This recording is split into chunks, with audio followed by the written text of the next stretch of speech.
Hello friends, आज मैं आपको बताऊंगी realme narzo 90X 5G में आप डार्क मोड कैसे ऑन या फिर ऑफ़ कर सकते हैं। तो चलिए फ्रेंड्स, बिना किसी देरी के वीडियो स्टार्ट करते हैं।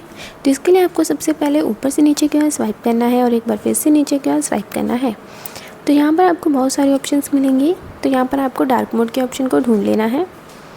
तो डार्क मोड के ऑप्शन मिल जाने पर आपको सिंपली डार्क मोड पर क्लिक कर देना है। जैसे आप क्लिक करेंगे तो डार्क मोड ऑन हो जाएगा और एक बार फिर से डार्क मोड पर क्लिक करेंगे तो डार्क मोड ऑफ हो जाएगा। और अगर आप चाहें तो इसे सेटिंग्स में जाने के बाद भी ऑन या फिर ऑफ़ कर सकते हैं। तो इसके लिए आपको सबसे पहले फ़ोन की सेटिंग्स में आना है और यहाँ पर आपको डिस्प्ले एंड ब्राइटनेस पर क्लिक कर देना है और यहाँ पर आपको light mode and dark mode की ऑप्शन मिलेगी। तो आपको डार्क मोड पर क्लिक करना है तो डार्क मोड ऑन हो जाएगा और अगर आप इसे ऑफ़ करना चाहते हैं तो आपको सिंपली लाइट मोड पर क्लिक करना है तो डार्क मोड ऑफ हो जाएगा।